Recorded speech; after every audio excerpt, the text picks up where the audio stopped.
Top 10 के sponsor है Adnan water tank, safe and healthy water storage solution, Ballaguda, Hyderabad. अस्सलाम वालेकुम नाज़रीन, मैं हूं आसिम खान और आप देख रहे हैं BBN चैनल। आइए देखते हैं आज की top 10 news.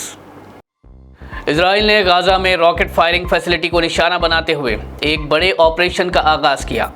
Israel defence forces ने गाज़ा स्ट्रिप में एक ऐसे फैसिलिटी को निशाना बनाया जो इजरायली टाउन्स स्डेरोट और आईबीम पर रॉकेट्स लॉन्च करने के लिए इस्तेमाल हो रहा था। IDF के मुताबिक पिछले 24 घंटों में इजराइल ने करीब 150 मकामात को टारगेट किया, जिसमें टनल्स, हथियारों के गोदाम, स्नाइपर पोस्ट और हमास का इंफ्रास्ट्रक्चर शामिल है।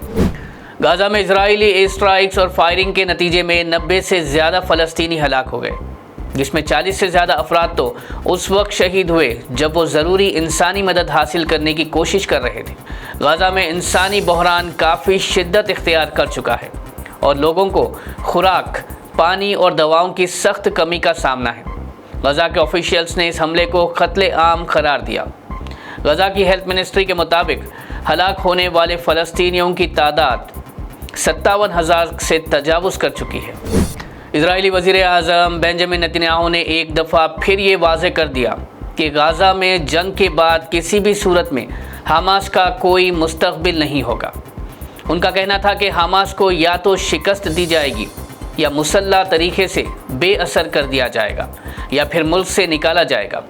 नेतन्याहू ने ज़ोर देकर कहा कि हमास जैसे दहशतगर्द ग्रुप को अगर गाज़ा में रहने दिया गया तो ये इजराइल के लिए मुस्तक़बिल में ख़तरा बनेगा। नेतन्याहू का ये भी कहना था कि इजराइल सिर्फ उस सूरत में सीज़ फायर करेगा जब गाज़ा में हमास का इन्फ्लुएंस पूरी तरह ख़त्म हो चुका होगा। तुर्की में एक मशहूर तंज़िया मैगज़ीन लेमैन के 4 स्टाफ मेंबर्स को प्रॉफेट मोहम्मद सल्लल्लाहु अलैहि वसल्लम से मुतालिक एक कार्टून पब्लिश करने पर गिरफ़्तार कर लिया गया है। इन अफराद पर इल्ज़ाम है कि उनकी ड्राइंग ने पब्लिक में नफ़रत और इंतशार फैलाने की कोशिश की है। प्रेसिडेंट तैयब एर्दोगान ने इस कार्टून को शर्मंगेज़ और काबिल मज़म्मत करार दिया और ज़िम्मेदार अफराद के ख़िलाफ़ सख्त कानूनी कार्रवाई करने का हुक्म दिया। Henley private wealth migration report 2025 के मुताबिक अगले साल तकरीबन 3,500 भारतीय मिलियनर्स टैक्स से बचने के लिए मुल्क छोड़कर दूसरे मुल्कों में बसने का प्लान बना रहे हैं। रिपोर्ट के मुताबिक 2025 की ये तादाद 2024 और 23 से थोड़ी कम है, लेकिन इस रीलोकेशन से करीब 26.2 बिलियन डॉलर की दौलत मुल्क से बाहर चली जाएगी। रिपोर्ट ने इस ट्रेंड को भारत के लिए एक वेकअप कॉल करार दिया है, जो मुल्क के इंफ्रास्ट्रक्चर, टैक्सेशन पॉलिसीज़ और क्वालिटी ऑफ लाइफ से जुड़ी परेशानियों को रिफ्लेक्ट करता है। वेल्दी क्लास के इस माइग्रेशन का असर देश के इन्वेस्टमेंट्स, एम्प्लॉयमेंट और लग्जरी इकोनॉमी पर भी पड़ सकता है। गल्फ़ कोऑपरेशन काउंसिल ने एक बड़ी टूरिज़्म रिफॉर्म की तरफ कदम बढ़ाते हुए GCC grand tours visa scheme का प्लान फाइनलाइज कर लिया है। इस स्कीम के ज़रिए अब मुसाफिरों को सिर्फ एक वीज़ा की ज़रूरत होगी, जिसके ज़रिए वो 6 गल्फ़ ममालिक UAE, Saudi Arabia, क़तर, Bahrain, Kuwait और ओमान में आज़ादी से सफ़र कर सकेंगे। GCC ऑफिशियल्स के मुताबिक ये प्लान टूरिज़्म, एयरलाइंस और हॉस्पिटैलिटी सेक्टर को बूस्ट देने के लिए तैयार किया गया है।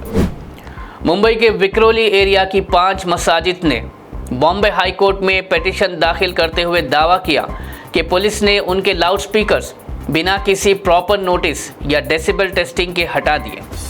पिटीशन के मुताबिक सिर्फ मसाजिद को निशाना बनाकर एक्शन लिया गया, जबकि बाकी रिलीजियस प्लेसेस को अनटच छोड़ा गया।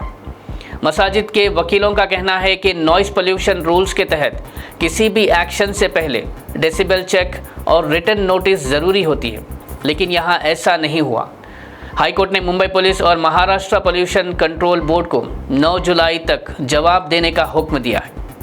ये केस रिलीजियस फ्रीडम और नॉइस रेगुलेशन के दरमियान तनाज़ात को फिर से उभारता है, जहां कुछ मसाजिद ने पहले ही डेसिबल लेवल्स CPCB नॉर्म्स के मुताबिक कम कर दिए हैं। BRS लीडर KTR ने कांग्रेस पर इल्ज़ाम लगाते हुए कहा कि हैदराबाद फार्मा सिटी के लिए अपनी ज़मीन छोड़ने वाले किसानों को मुआवजे के तौर पर दिए गए प्लॉट्स को कांग्रेस के नेता ज़बरदस्ती अपने नाम रजिस्टर करवा रहे हैं। KTR के मुताबिक महेश्वरम और इब्राहिमपट्टनम में फार्मर से प्लॉट्स 4,000 से 5,000 पर स्क्वायर यार्ड में खरीदे जा रहे हैं, जबकि इसका मार्केट रेट 30,000 पर स्क्वायर यार्ड है। उन्होंने कहा कि 18 महीने से प्लॉट्स का डिस्ट्रीब्यूशन भी रोक दिया गया है और वज़ीर आला रेवंत रेड्डी अपने वादे के बावजूद फार्मा सिटी प्रोजेक्ट कैंसिल नहीं कर रहे। केटीआर ने कहा कि सरकार किसानों के साथ इंसाफ करे और उनका हक उन तक वापस पहुंचाए। तेलंगाना सरकार 14 जुलाई से नए स्मार्ट रेशन कार्ड्स की तकसीम करेगी, जिसका रस्मी इनॉग्रेशन वज़ीर आला रेवंत रेड्डी सूर्यापेट में करेंगे।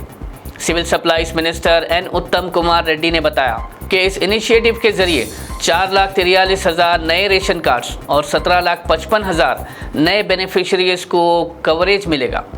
सरकार के मुताबिक इस स्कीम से 40 लाख लोग डायरेक्ट बेनिफिट उठाएंगे, जिसमें fine rice, Aarogyasri health scheme, subsidised LPG cylinder और फ्री इलेक्ट्रिसिटी जैसे सहूलियात शामिल हैं।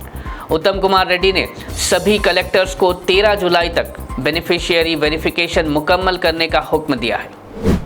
हैदराबाद के गच्चीबौली एरिया में एक दिल दहला देने वाला वाक़या सामने आया, जहां एक नौजवान ने अपने बाप का कत्ल सिर्फ इस वजह से कर दिया कि उसने उसके लैविश लाइफस्टाइल खर्चों पर डांट लगाई थी। ये मामला गोपनपल्ली का है, जहां 37 साल के हनुमंतु ने अपने बड़े बेटे के अकाउंट में 6 लाख रुपये जमा करवाए थे, जिसे 17 साल छोटे बेटे ने ऑनलाइन बेटिंग और लग्जरी लाइफ में उड़ा दिया।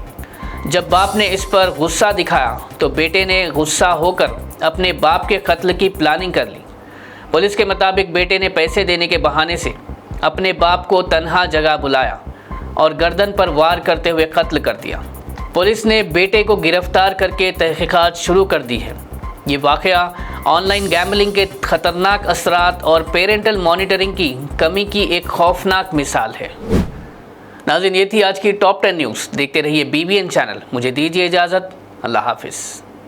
Adnan Auto Clean Water Tanks for the first time in India. ये सेल्फ क्लीनिंग वाटर टैंक्स हैं जिनको लगाने से आपका पानी बैक्टीरिया और जर्म्स से महफूज रहता है और आपके घर में बीमारियों का डर कम हो जाता है। फोम लेयर का इस्तेमाल करके 4 लेयर्स में इन टैंक्स को बनाया गया है। तो आप भी अपने घरों से साधारण वाटर टैंक्स को हटाइए और घर ले आए Adnan auto clean water tanks. Adnan water tanks, safe and healthy water storage solution, Bangalaguda, Hyderabad.